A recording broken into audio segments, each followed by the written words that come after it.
Good afternoon, everyone, and welcome to the 15th webinar hosted by the Connecticut Center for Advanced Technology. These webinars have been put forth by a great effort through New England Regional Defense Industry Collaboration, or NERDC. You've heard me talk a lot about that, and you're going to hear me talk a little bit more about it in just a few more slides, but we've got a phenomenal presentation. All of them have been fantastic. This one today, technology demonstration, and actually an analysis of bound metal deposition components. This is put on by our great team and great friends at the University of Maine. You hear us talk a lot about additive manufacturing. It's making its way, or has already made its way, into the industrial base. And you're going to hear from that team about all the different types of technologies and solutions. As always, we've got a great agenda. I start off by a few remarks, and then we've got Brent Long, the Deputy Commissioner at Vermont Department of Economic Development. They're the ones, the state, that has led this effort, and we're going to hear from Brent. Not only about a little bit today, but about what we've got going forward.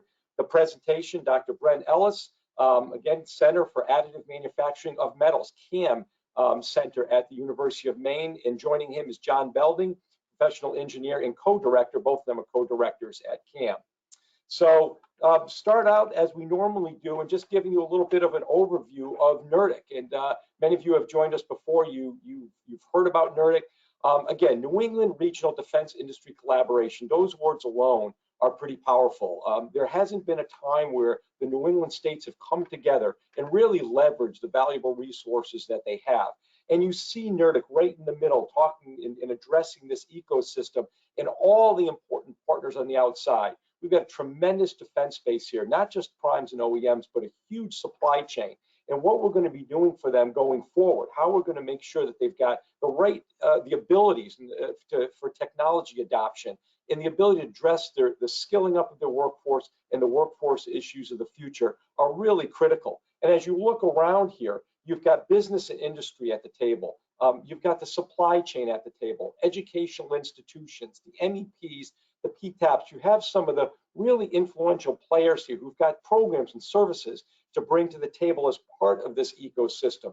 And then off to the side, that's where you've got CCAT, and you've got CAM, and you've got Berkshire Innovation Center and our other providers looking at things like model-based definition, artificial intelligence, augmented reality, automation, and of course, one of the big things, cybersecurity, which the MEPs are running, and that's another program that NERDC is focusing on. So some of the real critical issues that face us. But you know, NERDC has come along the past couple of years, but it's really about sustainability.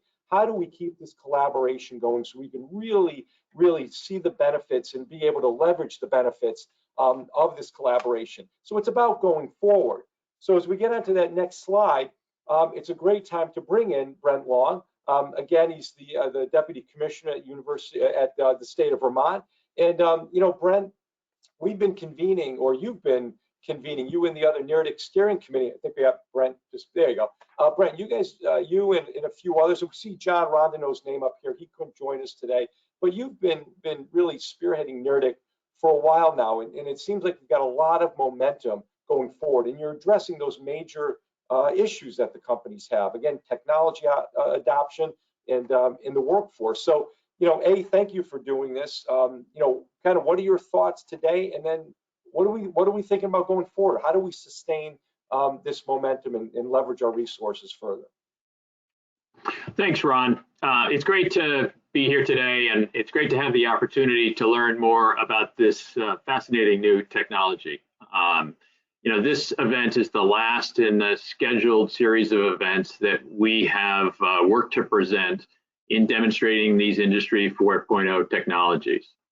And I should probably mention to folks that they should be aware that if you missed any of the prior sessions, they are available as recorded videos online. So I hope you'll check those out. And Ron mentioned that, you know, that NERDC is led by economic development leadership from each of the 6 New England states. And we're supported by funding from the U.S. Department of Defense's Office of Local Defense Community Cooperation, or old CC.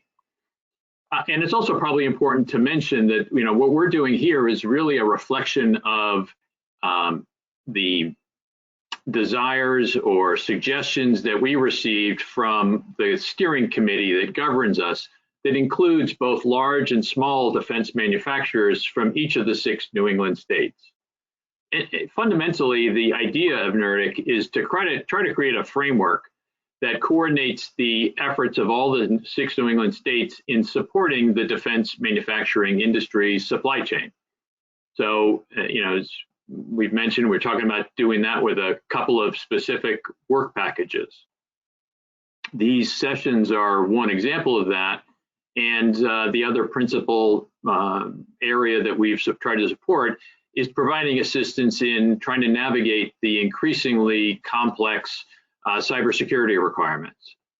So pursuing this was really a way of trying to facilitate this coordination. And I think we've done a pretty good job, as Ron showed in that chart. The idea here is to draw in all of the partner organizations that the defense supply chain is supported by. So for those of you who are familiar with the acronyms, our manufacturing extension partners, the MEPs, the procurement technical assistance partners who help organizations to win government contracts, and our New England-based technical education institutions. So I think we've done a pretty good job of achieving that overall, or those overall goals. We're currently wrapping up the work associated with this round of funding. We are pleased that we've been able to do these 15 events specific to Industry 4.0. We've had over 380 people participate in these. So that's a great result. We're currently finalizing the work necessary to put together an application for another round of funding. That application talks about trying to continue the work that we've started already, but also has the majority of its funding addressing the very challenging workforce issues that we hear from defense manufacturers. So, I will say thank you for participating in today's event and participating in the series. I know that CCAT has been providing surveys. We'd love to get feedback from all of you about your comments on today's event and what you think we should be doing in continuing our work forward. Thanks, Ron. Brad, thanks. Those are some great remarks. So, that workforce, I mean, that is the cross-cutting issue, I think, Brent, that everybody has, and it's good that's going to be addressed. And one of the takeaways from Brent, actually, when you see some of the things he talked about, look right on the slide, you see the partners there. It's got all those major players there, and the fact that this is industry-led. So it's not just a few of us sitting around the table saying, what should we present, or how do you want to pull some ideas and thoughts together? It's really, as Brent just said, they're pulling from industry and making sure, Brent, that your programs are really in line for what they need. And 380 participants has been a good number, but we know we have to do better, and we've got to keep getting out there with that message, and make sure we keep delivering great programming. So, thank you for of course, from the state of Vermont taking the lead on this, and we look forward to continuing to pull the group together. Thanks, Ron. Thanks, Brett. So at this time, we're going to get right into the main part of our presentation, which is always the most interesting one. So I'm going to call on Dr. Brett Ellis and John Belding, and they are going to give you the actual presentation today about the bound metal deposition components. One of the things I would like to say, Brent touched on it, is we've got a huge library of pre-recordings, really impactful programming, and this one is being recorded right now, but you're all going to also be receiving handouts. And if there's any questions that you may have or observations, please put them into the chat room. And when Brent and John finish up with the presentation, then we'd be happy to address them. So John and Brent, go ahead, we'll turn it over to you. Great, thank you, Ron, and yeah, thanks to CCAT for all your heavy lifting on that end, and to put all of these presentations together. It's been a great experience to be part of that and work with the group, and we're excited for things in the future here. There's a lot of I think exciting things circling around with funds and EDA and other things that we can really expand on this program and take it to the next level. So we're excited to see that. So yeah, we'll get into the presentation here. With my partner, Dr. Brett Ellis. We today will be talking about our Center for Additive Manufacturing of Metals, CAM. That's the center we have here at the University of Maine. We'll then move into talking more about the Bound Metal Deposition process, our desktop metals machine. There's a couple different suppliers that do Bound Metal Deposition, and then comparing that to powder bed fusion as well. So we can understand what the differences are between the two various components, and what processes are good for certain types of parts and pieces. And then we'll talk a little bit about a Nist Artifact that we participated in working on, and it was presented some in the last webinar as well. We'll talk a little bit about that and our collaboration on that side of it, and then get into a deeper dive into manufacturing and testing of an emergency rescue component that we are working on designing with one of our partners here at the University of Maine. And so with that, move on. The Center for Additive Manufacturing of Metals, CAM. So this was really born out of looking across the state. I am the director of the Advanced Manufacturing Center at the University of Maine, and looking at kind of the technology readiness of the state of Maine, and where are we in Industry 4.0 and metal 3D printing. And we realized 2 years ago that we did not have a metal 3D printer here in the state of Maine, which was a big problem, especially with the amount of infrastructure, defense manufacturing that we have going on in the state. And so we set out to help fix that, and we received a grant for a desktop metals studio system, put that into place, and then proceeded to move on to other grants as well. But specifically around CAM, we have staff and students with over 90 years of experience. So students are an integral part of the process that we have here at the AMC, and a lot of the results that you'll see today was participated in by our student Alex Watson, which he will join us in a little bit. He's finishing up a class right now, and will be popping on here in about 15 minutes. And then our host of partners here in the state, and you can see the list of partners that are all labeled there. A great number of companies. We got Pratt & Whitney, we got General Dynamics, and then a lot of smaller companies that are working within that industry as well. And been a great partnership. And then I can't, of course, forget about Nist and Maine MEP, which they are an integral partner with the AMC and with CAM, and expanded on some other grants that we've received and additional awards, which I'll talk about in a few minutes. We also work very closely with the manufacturers in the state of Maine and the Manufacturers Association. And then some of the other support equipment we also do have a lot of modeling and analysis software, and then load frames, ferro arms, CMM technology, microscope technology, where we can do a deeper dive into the metrology of the components that we are producing, and really giving Maine industry and New England industry a better picture of what it is to utilize this equipment and how to use it going forward. What are the cost drivers? What are the specific pitfalls and concerns that you need to be worried about when you are using this equipment?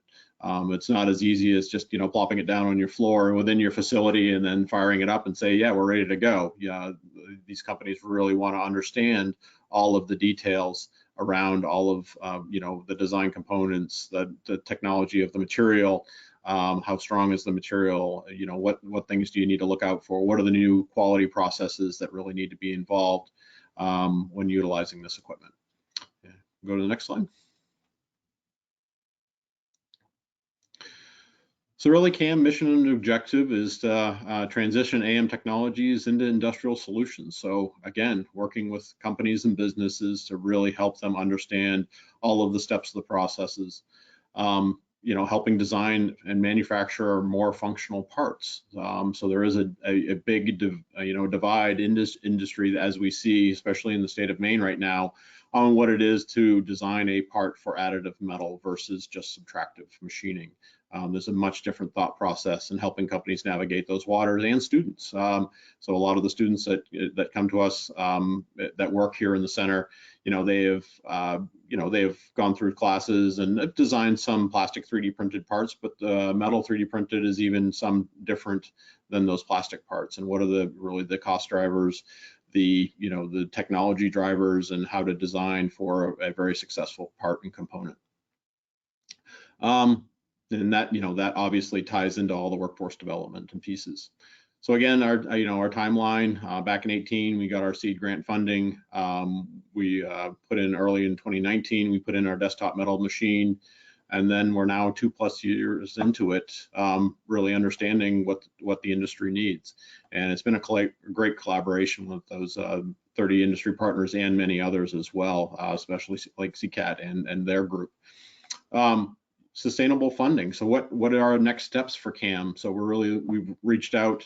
We've won a 2.5 million in new awards, one through EDA and the other one through Nist MEP, to expand upon that, and that allowed us to put in a lot of new technology. So we're putting in a laser deposition system, also 5-axis laser cutting, a large 5-axis milling machine, new wire EDM, new lathe, and so a new CMM as well. So that really allowed us to kind of step it up to the next level on all of the ancillary pieces that you need to have when you are doing metal 3D printing. And then industrial outreach and academic outreach, making sure that we are able to disseminate that technology out to the workforce, train the workforce, train companies. And a win for us is if a company decides to put a machine or an equipment like this into their facility based upon the knowledge and information that they have gleaned from working with the AMC. And so that is really the economic development driver, is to make sure that companies and industry can expand on this technology and keep up with the current times in Industry 4.0. So over 42 companies have received training, over 200 engineering students are trained per year, and great help from Brett on those pieces as well, making sure that the classroom and the students get all of the information as well. So next slide. Some of the parts and pieces. We showed this last time, but it's good to remind what are some of the pieces that we are doing. We've been doing some work with Hussey Seating on specialty hinges, some parts that are going to be cast at a later point, but really to understand how those parts and pieces go into their components and making sure that the fit and quality and the surface finish and the look is what they want to see. So it's been very valuable doing that. Looking at other brackets, gears, plasma coating cell masks, a lot of this stuff is, pretty interesting. Company said to me once, well, we have a plastic 3D printer, we can print it out, we can take it down on the floor, we can check the fit, we can see how it looks, but we can't use it for tooling. So then we send off the print, we have a company machine it, and then send it back to us. And we're hoping we can just completely skip that whole step, where you can go right from the idea to a printed part prototype that you can put right into production, test that, and run that part right into your production line. And we're really focusing on those parts and pieces that are, tooling, fixturing, example parts that really show you, that you can't really do any other way. So go ahead. So another really interesting application, we were working with a local company. It's a bakery, and they came to us and said, hey, with COVID, we just broke a gearbox, and with COVID, the company that supplies this gearbox, it's a specialty gearbox, it was supplied by a company over in Europe, and the company told them that basically they could not get them a gearbox for, I think it was 3 to 4 months. And they just could not have the downtime. This is a gearbox that actually oscillates a large frame that coats, puts frosting on the top of cupcakes. And so it's not a very high-speed application. It's actually a very good fit for bound metal deposition. So they came to us and said, hey, we've looked at some companies that can manufacture this gear, but basically it's a $5,000 cost for a custom gear. Can we do it quicker and a pretty good lead time? Can we do it quicker, faster by 3D printing it? So I said, sure, we'll give it a shot. And so we used laser 3D scanning in our CMM to replicate the design of the gear itself, and then 3D printed one off, sent it over to them. They put it into the gearbox, and it's been running ever since. They're still running it, actually. They haven't changed the gearbox out yet. I think they just got their new one, but the other one's running fine, so they haven't bothered to change it out yet, and they'll probably do that on the next shutdown. But it'd be interesting for us to see, you know, how well the gear held up, and they said it seems to be running fine and with no issues. So a great win in that situation, and we could turn that around in about, you know, I think it was about $400, $500 and about a week lead time to get that out to them. So it was pretty quick, and, you know, really helped their downtime situation. So next up, another really interesting project is making some metal 3D printed molds. Company we were working with is making, hospitals came to them and said, hey, what can we do to cover up the exhalation valve on half-face respirators? The respirator does a great job of protecting the wearer, but it does not do a great job of protecting anybody else in the room, because there is this open exhalation valve that allows your breathed air to go right back out into the room. So the hospitals really wanted some type of filter that they could put over that exhalation valve to contain that vapor. And yeah, we looked at it in the design and said, sure, we can metal 3D print a mold for that. So we printed out a mold and put it into a small injection molding machine, and they've produced over 10,000 parts on that mold so far, and it's still running fine, so they'll keep running that.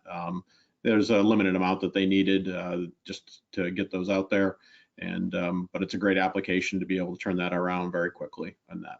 So next up.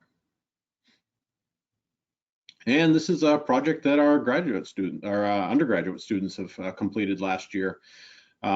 We challenged them to put together and design and build a functional Stirling engine from metal 3D printed parts.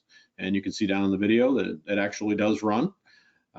We have it here. I have it actually here sitting on my desk, and it was a great process for them to look through. And 2 years prior to this, we'd had students do it every year, and we'd had failures the previous 2 years. I guess you can't call it failures, you can call it learning experiences with the undergrad students. This was their capstone project, so they needed to really investigate, okay, what happened each year, and keep learning on those results provided by the previous years.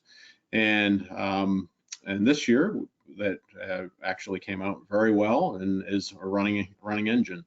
And it allowed them to really understand how to design for metal 3D printing and this bound metal deposition process. You know, there's a lot of intricacies with warpage and how pieces and parts need to be designed and built so that they hold up robustly within the sintering process when all of the parts shrink almost 20% from the printed state to the final sintered state.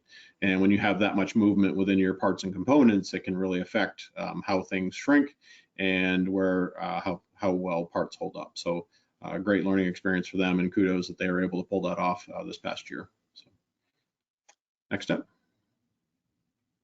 And this is a very recent project that we're working on with a local company here in Bangor, and looking at a complex fixture and design, being able to utilize the technology.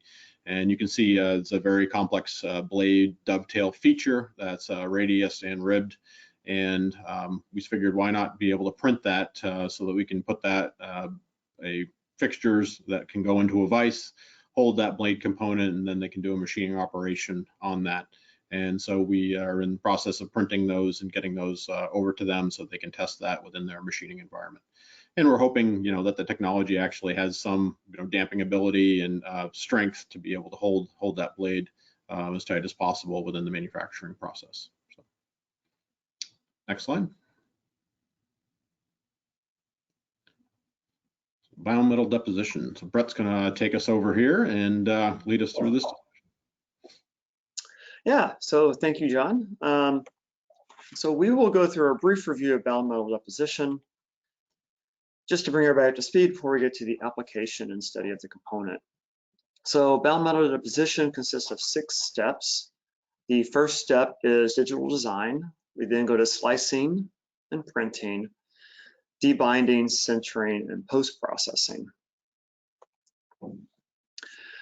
So after a part is designed in some sort of typical CAD/CAM software, maybe SolidWorks, We then take the part and it goes into a proprietary Fabricate or proprietary slicing software called Fabricate. And here is a rendering from Fabricate. Within Fabricate, we can see a part shown here on the right. If we take a top-down view looking at the part, what we see is the outer wall is shown in gray, the inner walls are shown in orange, and there's infill. And the infill is kind of unique to a bound metal deposition, which is very similar to like a fuse fabrication, fuse filament fabrication type process. And so you can get exterior skins that you can form, and then you can have infill that forms in between the skins. This particular type of topology has advantages for lightweighting applications so that you can typically put most of the metal near the skin where maybe the stresses are highest, and then you can do lightweighting features on the inside by having less material. Looking at the bottom surface, what we see this light blue color is the raft. So the part is printed on top of a raft. There is then a ceramic interface shown in purple. That ceramic interface right here separates the part itself shown in gray from the raft shown in blue. And so when we go through the debinding and sintering process, the raft provides structural stability, a platform to which transfer the part and also handle any stresses during manufacture, but also allows the part to separate from the raft after manufacture. Here we have a video showing the printing process.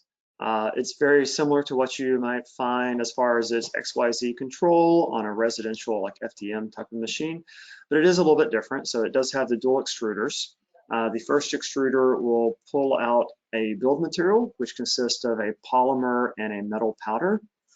The second extruder here on the right will then put out the interface. You can see the interface here shown as a white, kind of a small white layer right through there. So the raft is on the bottom, the interface is shown in white, and then you have the part shown in gray at the top.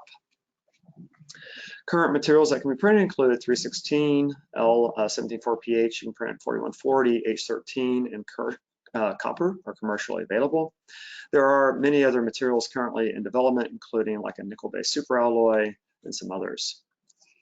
If we look at one of the filaments, what you can see is here we have 50 micron scale bar, and the outside of the filament, all these white spheres, they are the metal, and anything that's black shown through here is the binder within the 3D printed state or the green state. Once a part is printed, we go to debinding, and debinding is typically it's done in a chemical. There's also a new process being developed for a thermal debind, but typically you do it in a chemical bath, and the chemical bath removes some of this binding and allows you to then create pores such that when we go to sintering, any gases can escape such that the part can shrink without having constrained gases. So when we get to sintering, here we have some metal particles. You can see kind of the size range that we're dealing with. It's a range of sizes, which actually helps with packing of the part.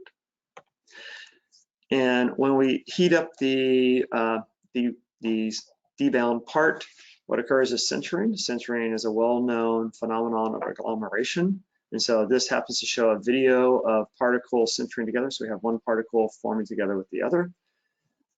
And typically this occurs in a very special environment. So sintering gas, it's about 97% argon, about 3% hydrogen, somewhere around 1350 to 1300 degrees C.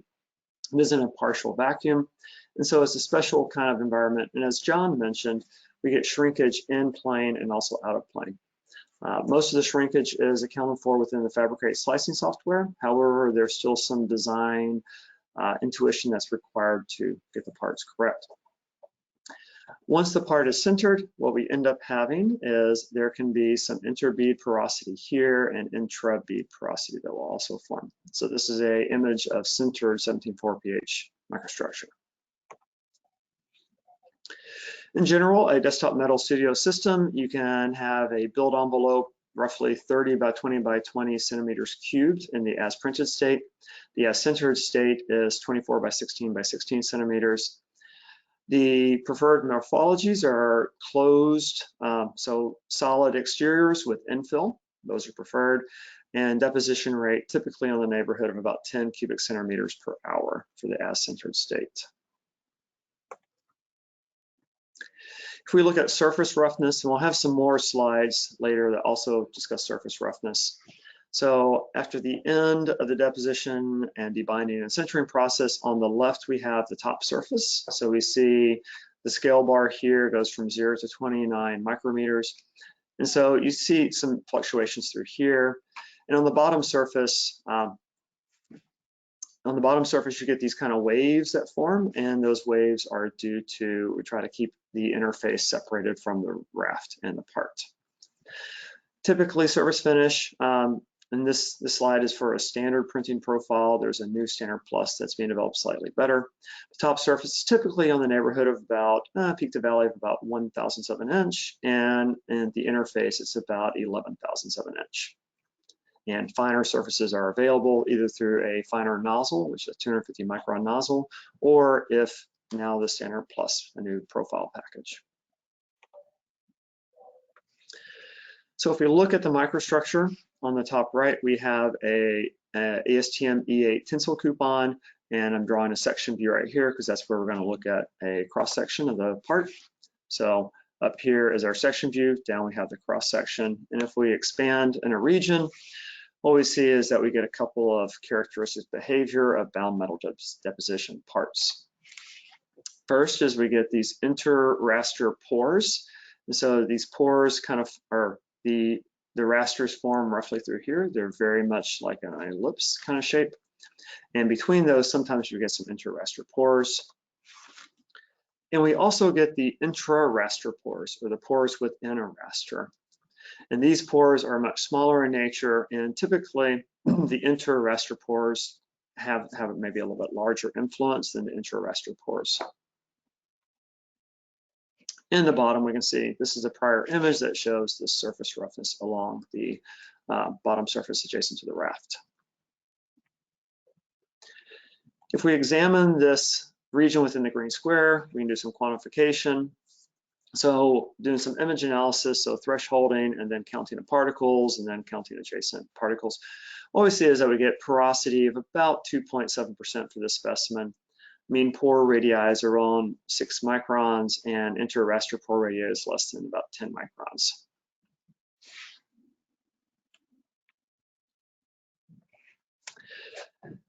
And being a mechanical engineer, I'm typically most interested in mechanical properties.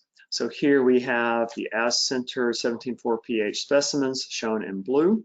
For comparison, we have PLA shown in red at the bottom for stress strain curves. And what you'll notice is that the as-sintered 17.4 pH, as expected, is quite a bit greater than PLA. And I have PLA shown here because oftentimes when people are considering this type of technology of additive manufacturing metals, they're basing it upon PLA or ABS comparisons. And so just to give a benchmark to what most people are most familiar with.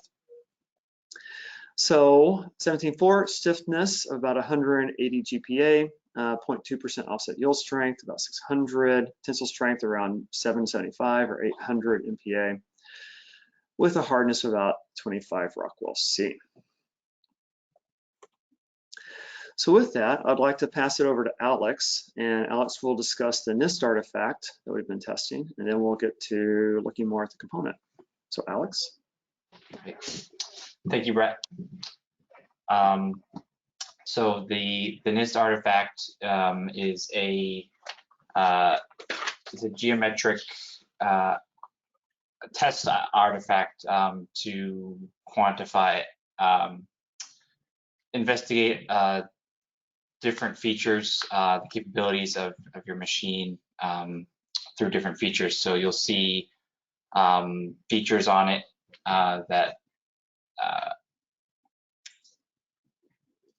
represent the different angles, the overhang angles, just various features.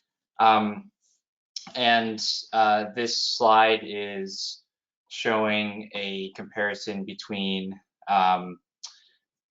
the same artifact produced via Powderbed fusion at CCAT, and then one printed on a desktop metal machine and bound metal deposition. and the deviations are slightly different. So the desktop metal part shows a little bit of oversized dimensions on the length and the width, as you can see with the red deviation, the higher deviation on those edges. And then it's hard to tell looking at this slide because this is a deviation compared to CAD. So the CAD file is also visible in this 3D space. But some of the angled features were not successfully printed. So the red splotch there on the top surface of the part is actually one of those features that fell down onto the top surface of the part and did not stay upright. And then the one even further back, I think is not even there. So we can move forward from here, I think. All right. Great. Pass it over to John. Thank you. So what we will be talking about now is we were looking for a part that we could utilize within our kind of cohort of companies to look at basically a part that we could use to manufacture in two different methods. One with the Powderbed fusion process down at CCAT, and then another one with our Bound Metal Deposition process here at the University of Maine. And so we'll talk about what we found during that process. So a customer came to us and said, hey, we have an idea for a new type of device that will emergency rescue on a ski lift. And this device, basically, you can throw the rope over the line and then haul this device up and hook people onto the belay device and then lower those people safely down to the ground. And we said, oh, let's investigate whether this may be a good fit for additive manufacturing process. And so you can see in the gray area is the part that we printed. We did not do this part in full size. We actually did this part in 50% scale, just so we could iterate rapidly and get more parts quickly through the process. And really the size didn't matter too much to us as long as we got good data for that size comparatively. So I can go to the next slide. So this was our test matrix. So we had 2 specimens that came to us that were, all the specimens were printed in 316L. PBF obviously is the Powderbed fusion. So we had 2 parts that were printed Powderbed fusion. And then we had 7 parts that were printed using the Bound Metal Deposition process from Desktop Metals. So we'll go ahead and go to the next step. So this is the geometry of the part itself, and you can see that there are some interesting features to this part, which kind of made it a great one to be able to build. You have the 2 sidewalls that support a pin that goes through the center 6.5 millimeter hole. You also have a area in the groove in the center where the rope travels through. And then you have the hook ring that's at the bottom, and that's where a carabiner or another device would hook to that to attach the load. And so we knew this would be a challenging part based upon the shape of it. There can be some movement and warpage of flat panels. There's also how this part is built. There's many different orientations this part can be built in. You're looking at the part currently in this view, that is the orientation that all of our Desktop Metals parts were built in. The fusion, Powderbed fusion parts were actually built in a vertical application. So the bottom was the smaller axis on the far side. And then off the right, you can see the actual slicing and building process that the Desktop Metals machine put forth. And within that, you can also see there is infill into that part as well. Hopefully I can play it again here. So as you can see in the yellow areas, those are infill areas, so they're not completely solid. And so that can sometimes give you a very good weight to strength ratio within the part, especially if you're putting that infill into areas that don't need the additional strength during that build process. Okay, we can go ahead and let's go to the next slide. As you can see, we had an ideal volume of about 5.63 cubic centimeters, and then shelled. So what showing here is basically the 316L stress strain response. An austenitic stress hardened austenitic stainless steel. So it does, it actually increases in strength a little bit as you go up. But just kind of showing you what the normal curve for a stainless steel 316L looks like.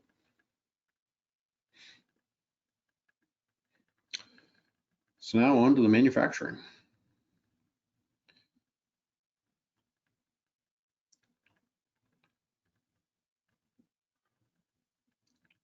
So cost and lead time. So we were looking at basically what are the costs to make these two different components on the two different machines. And so when we built them, we costed this out just like we would with any other components that we build. For the powder bed fusion, we received numbers from CCAT that they were about $300 each. And they did say that as the quantity goes up, that number can come down some, but you always still have the base cost of the material itself. But you can, optimize the amount of parts that you can put on the build tray. Lead time, again, 7 to 14 days, very similar between the two processes. On the bound metal deposition, you do gain efficiency by the more parts you can put through the process. There is a cost to the material. It is quite a bit lower than the powderbed fusion. And then when you go into you can batch a lot of the parts going through both the debind and sintering process, which gives you quite a bit more. The sintering process, you could actually process up to about 20 to 30 parts per run versus 1 or 2. So that does greatly decrease the cost of the sintering and the debinding process. Next slide.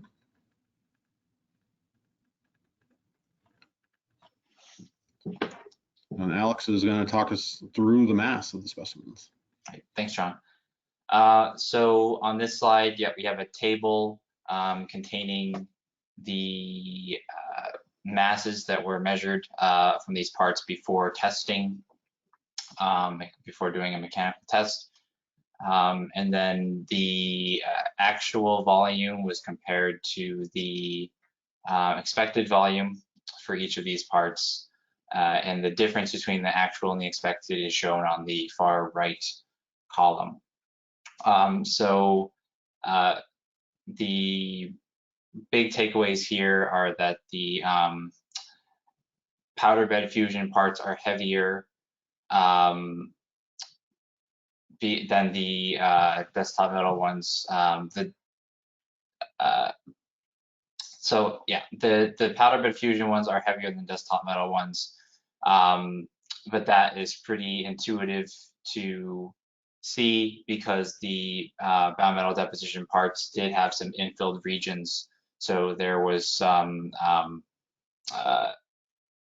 less volume, less mass in the BMD parts by design. And then the comparison of the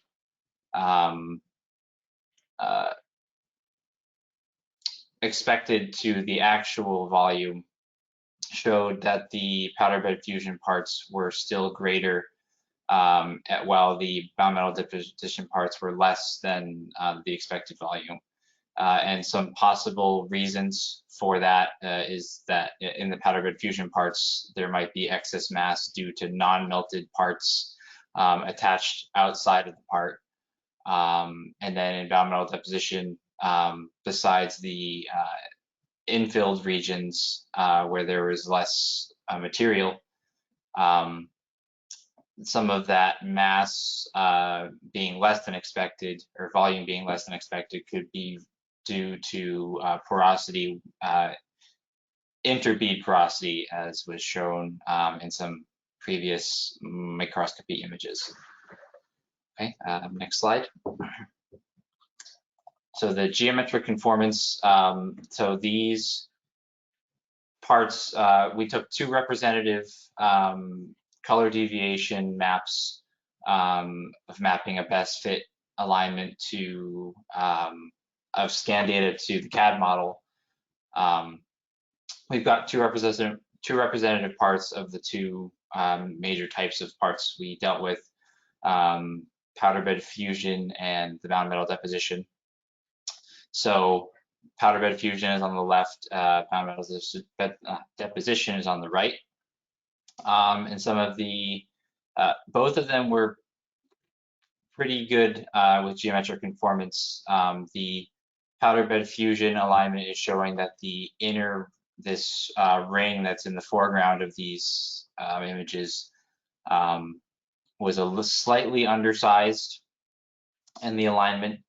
And then in the Bound Metal Deposition, we also got an undersized ring, but it also is showing that the length seems to be slightly less than as designed, by about 1 millimeter or 2.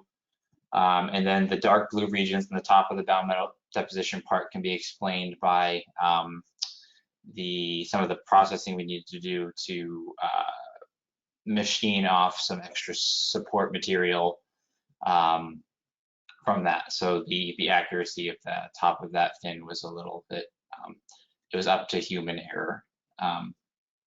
So all in all, pretty good geometric conformance in these parts. Next slide, please.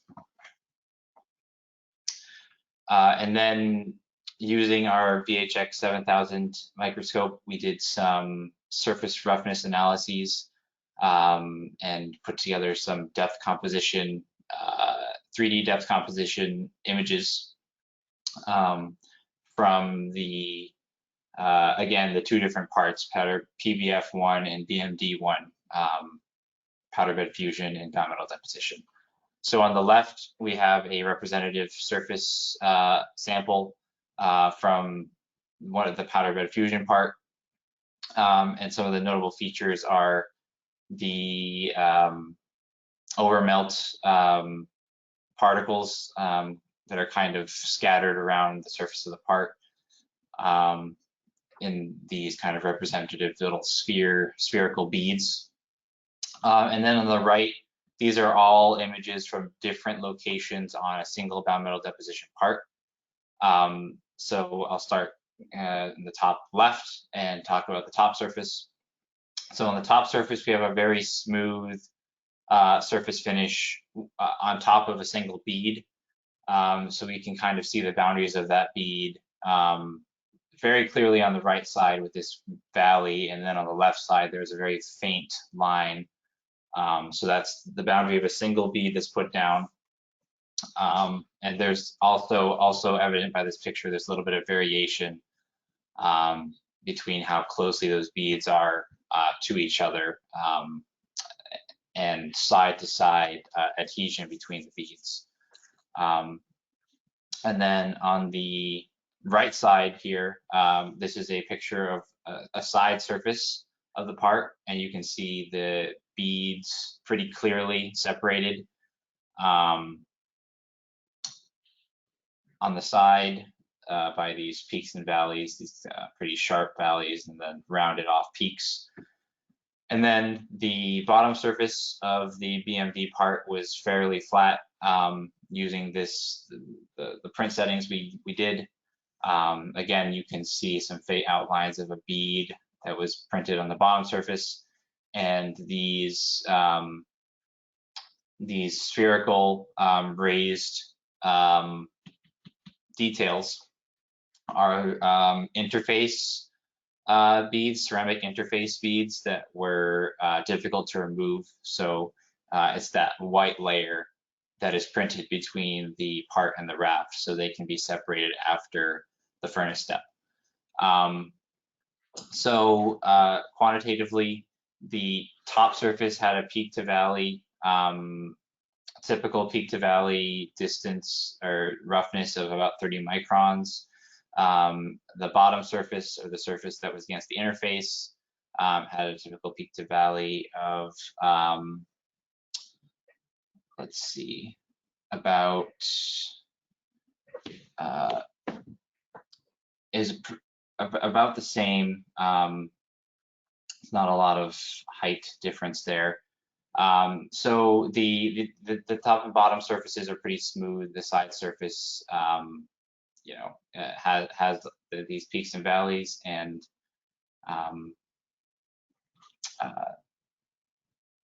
yeah.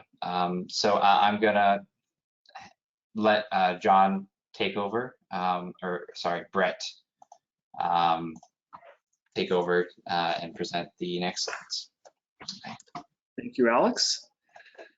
So now let's go into mechanical response and the performance of the parts. To observe the experimental setup, so each part of the 9 parts were loaded into a load frame. So we have the load frame shown here. If we zoom in this blue box, what we see is that we've got a 6.25 inch plate on the top and a 1/4 inch plate on the bottom. The specimen is loaded with a pin at the very top and a shackle down at the bottom. And we're driving the specimen. Top is stationary. The bottom plate is moving at a fixed velocity of 10,000ths of an inch per second, or 0.254 millimeters per second. There's a video on the left here showing testing Powderbed Fusion 1. We start to see some rotation of the hook at the bottom. We will then start to see it will break on the other side here in just a few more seconds. So we're going through ductile deformation, some strain hardening right now. And then we have the break, which the left part of the hook breaks and the right part of the hook stays attached. Loading continues after this video, and after the video completes, the right hook just kind of gets elongated out. And if we look at the force displacement curve on the right, what we see is almost what we expect. So we go up in force to the point we have, you know, elastic loading. We then have plastic loading with quite a bit of ductility through here. We then have the left part of the hook breaking. Eventually, the load picks back up just from the right hook alone as that hook is rotated out to its final position. Maximum force for this PBF1 was right around 10 kilonewtons or 10,000 newtons, with quite a bit of ductility. Here we have a characteristic video from the Bound Metal Deposition parts. You see it's playing right now. Once again, we get to some rotation that occurs right through this region, and the hook will rotate. You see a little sliding on this particular as the shackle slides down across the pin. But we do get rotation of the hook, and then we'll have a brittle fracture that occurs on the hook. And it should be here shortly. Some more plastic deformation, and now we just broke.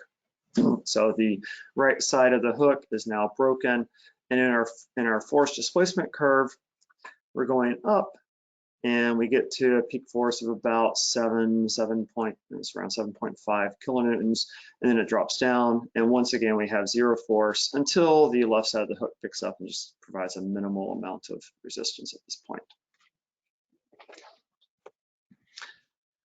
So knowing that those were characteristic videos and the response of individuals, let's look at the overall response across the entire set of specimens. So in the graph on the right, what we see is Powderbed Fusion parts 1 and 2 are shown in red, so up to about 10 kilonewtons. And then we have the Bound Metal Deposition parts 1 through 7 shown in black with various line types. And they're typically somewhere around, the average was about 7.3 kilonewtons. You'll notice also just from the response that the Powderbed Fusion was quite a bit more ductile in its failure, which is typically preferred, and the Bound Metal Deposition was a little more brittle, which was less preferred. If we look at the peak forces, the Powderbed Fusion had a mean of roughly 10 kilonewtons with a standard deviation of 0.2. Once again, sample size n is equal to 2. And the Bound Metal Deposition peak force was roughly 7.3 kilonewtons with a standard deviation of about 0.3. It's important to note, so often designers were not thinking about just mean values, but we're thinking of standard deviations and the range of responses, because often we need to design to the minimum response to ensure life safety, particularly for like an emergency rescue type device. So it's important not just to know the average values, but also the means, because then we can back out into what is the actual design need to be. So let's look.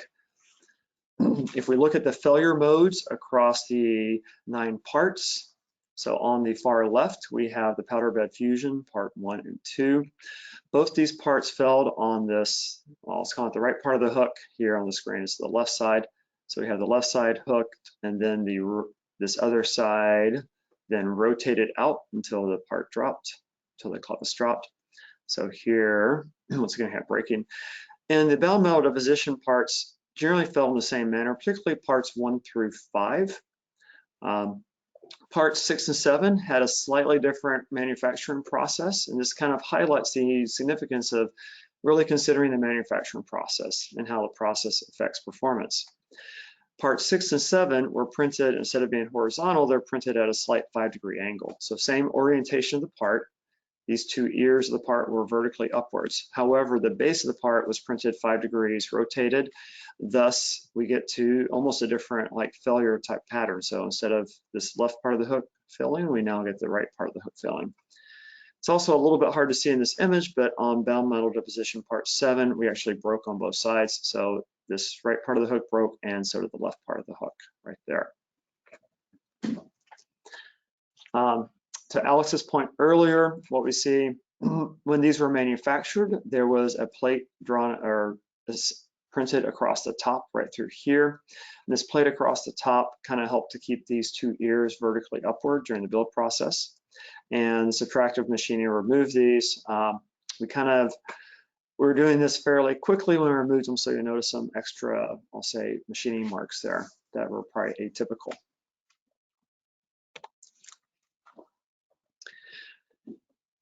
It's instructive to look at the fracture surfaces. We can start seeing maybe why the materials failed or why the parts failed as they did.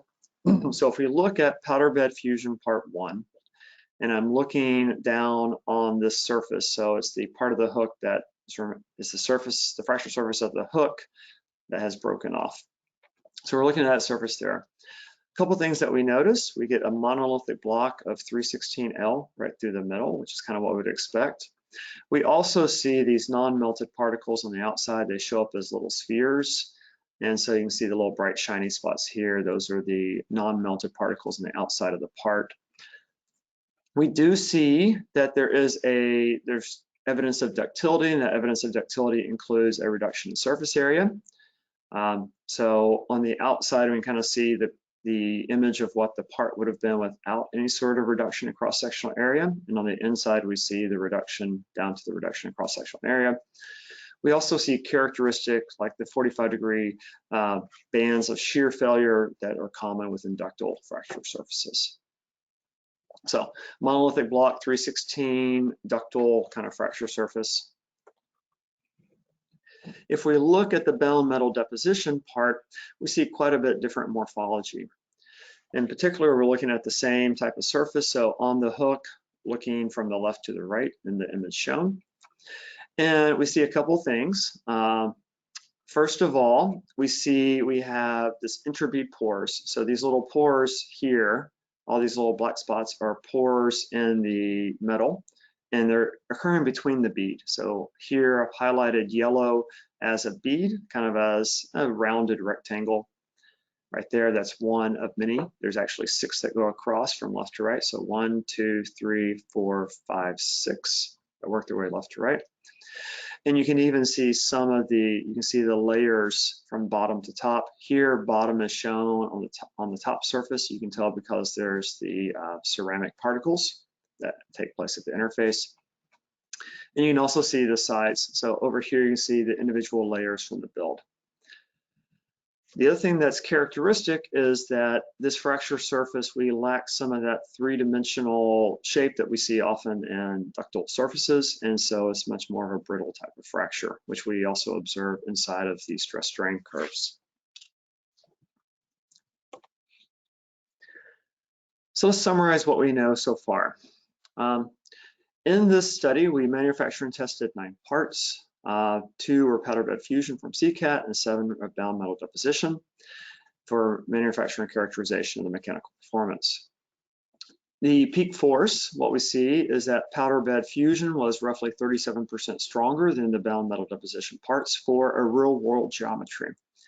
And I think that's quite important to state, because when you're using tinsel coupons, we often expect to see some very good connection between the beads. When we're dealing with real world geometries that have circles and three-dimensional shapes to them, some of these beads may not come into good contact with each other, or there may be voids internally that lead to this interbead porosity. Cost-wise, the Powderbed Fusion was roughly 230% more expensive than the Bound Metal Deposition. And geometric, both of them on the exterior surfaces, they were pretty similar. I would say the Powderbed Fusion was more close than the Bound Metal Deposition, slightly, and both of them were within about 1 millimeter of the desired shape as designed. If we start thinking about broader sense of how we should design for parts and how we should design for additive manufacturing, both Powderbed Fusion and Bound Metal Deposition may have positive value propositions for a particular product or shape. So Powderbed Fusion, we observed greater mechanical properties. It is a more expensive process to undertake. The other thing I want to indicate here is that neither geometry, or the geometry was optimized for neither of the manufacturing processes. So for a Powderbed Fusion type of manufacturing process, you typically would use an exoskeleton, kind of an open organic shape, and that would most optimize the manufacturing process for that geometry and the application. And Bound Metal Deposition will have a closed morphology, so an exterior shell with infill, and that would be the preferred geometries for those type of for that manufacturing process. But really, you should examine your application and look at it, determine which type of manufacturing process may work best for you. There is this value proposition. So the GE part that John showed earlier, where we were trying to clamp some very complex geometry, something like that. If you try to do Powderbed Fusion, where the strength requirements are low, but the volume and the geometric complexity are high, that may be a point where Bound Metal Deposition makes more sense. And there's cases maybe with aerospace where you're really trying to optimize some of the strength and really try to squeeze that last bit, and capital costs are maybe less important than operational cost of jet fuel, et cetera, then maybe Powderbed Fusion is more applicable. Obviously, these may change depending upon your application. The third bullet point down, so the manufacturing process and local geometry influence failure modes and patterns. We certainly saw that. So particularly in real world geometries where you have curvature, you have shapes, for something like Bound Metal Deposition where there's a base or a root kind of size, and that is the bead. If you're not printing parts that are integer multiples of the bead, you're going to end up with some sort of void in the middle, which may reduce the strength for your application. Maybe it doesn't matter in your application, maybe it does. That's something that certainly needs to be considered. But certainly it's going to change these failure modes and the patterns that occur during failure. And the last point I want to make is that it is critical to understand and design for a given manufacturing process. So if you were to make these parts from subtractive manufacturing, would use a different design preferred. If you're making it for Bound Metal Deposition or Powderbed Fusion, these will all change your approaches to the design process. So with that, I'd like to invite John and Alex to come back on screen and would like to answer any questions you may have.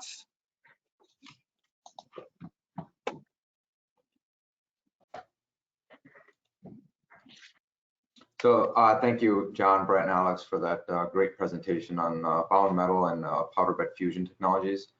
Again, I do invite you, as Brett mentioned, to please go and type in your questions on the questions section of the right-hand panel of the GoToWebinar.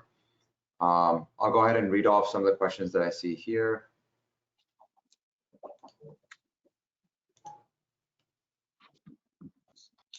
Can these parts be utilized for safety critical applications? Yeah, so we'll kind of answer that a little bit. I'll start.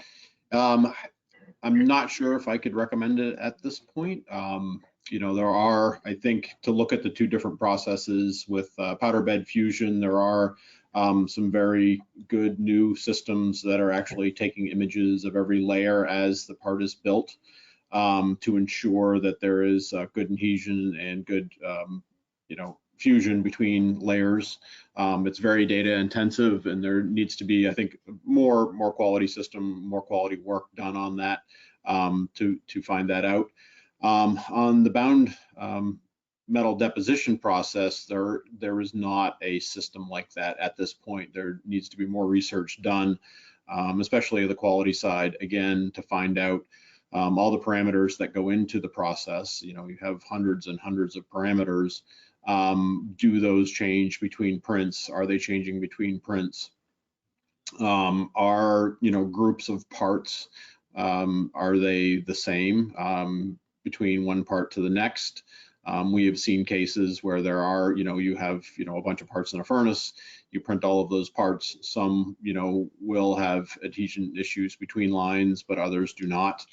And so there's, you know, there's obviously design parameters that you need to set and to do during those prints to ensure that you have the best success possible. But is the success guaranteed to a life safety standpoint on bound metal deposition?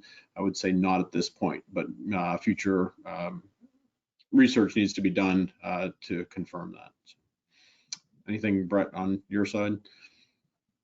I'll just add that I think part of the reason for that also is that bound metal deposition is a newer process. So powderbed fusion's been around for a while, it's more developed.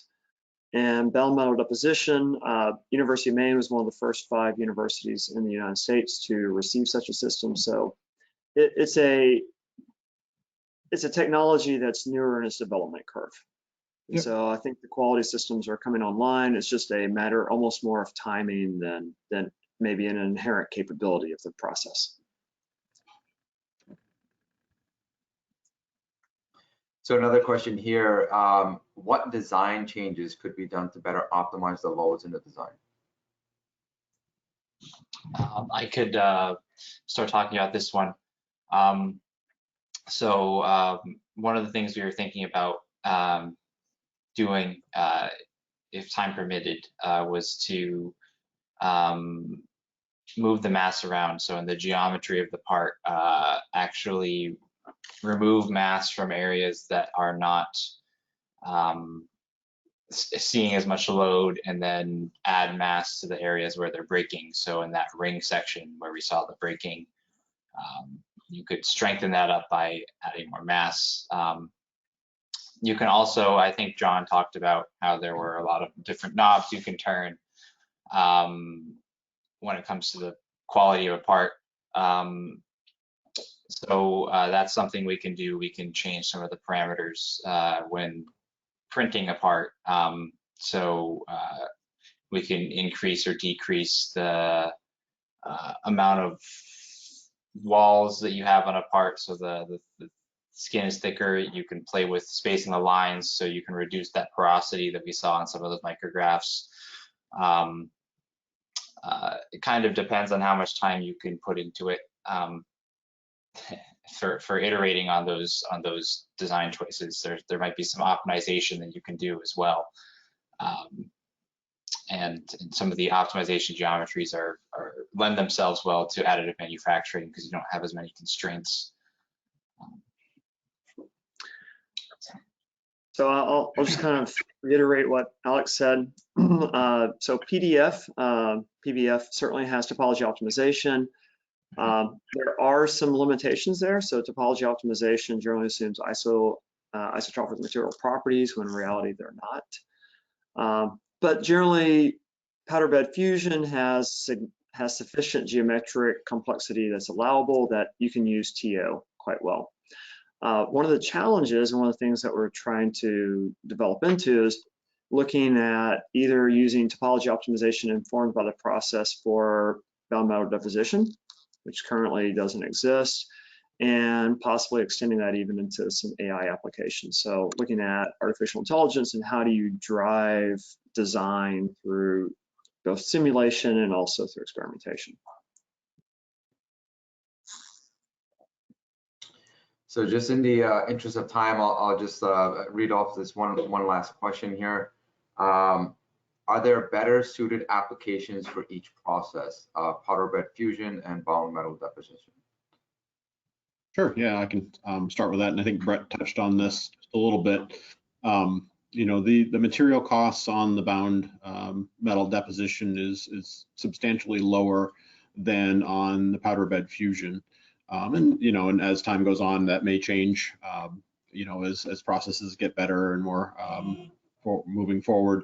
But I think on, you know, looking at, you know, components that have a lot of material in them or need to be less precise, I think the bound metal deposition is a good choice for that, especially around tooling, fixturing, parts used to hold parts for machining processes, you know, or, you know, replicating something that's going to be cast at a later time, but you just want to, you know, see an example. Those are all great applications for the bound metal deposition. The powder bed fusion obviously really excels at making, you know, the tight tolerance, this really good strength parts, especially in, you know, in a couple different applications, aerospace, you know, obviously everybody uses that. The GE nozzle is a great example, but also orthopedics, implants, things like that, where you need to have those special roughness and features too, because that you know, powder bed fusion, electron beam gives you those really interesting results, where you can have, you know, areas where bone can grow into it and things like that. But there's, you know, there's, I think, also a lot of opportunities with bound metal deposition, because it is such a new process. I think there's going to be a lot of new ways that they can be utilized as well. And you know, as a university, we're also working on those too. So I think it's, you know, a neat future for bound metal deposition, and continue great future for powder bed fusion. So, you know, Brett or Alex, what are your thoughts? I agree. Great. Actually, then that leads into the next question. I think I'll end with this last one. This is a very interesting question. What steps can be taken to improve the strength, mass, or surface finish of the part? So I think we talked a little bit about strength improvement and also mass improvement with the second question. The surface finish, I don't think we've mentioned that one yet. So the surface finish results that we presented were you know, as they came out of the process, the final step of bound metal deposition to get yourself a full metal part. But if the application calls for it, there are various surface finishing techniques that can be applied. There can be some, you know, very slight subtractive manufacturing processes to knock down some of those peaks and valleys that we were seeing in the close-up images. And you know, vibratory polishing is one that we've done in-house. Surface grinding, just belt sanding a surface will really improve the surface finish, make it a lot flatter, shinier, nicer to look at. So yeah. Do you notice any improvement on? Is there any correlation between the surface roughness and the strength of the part?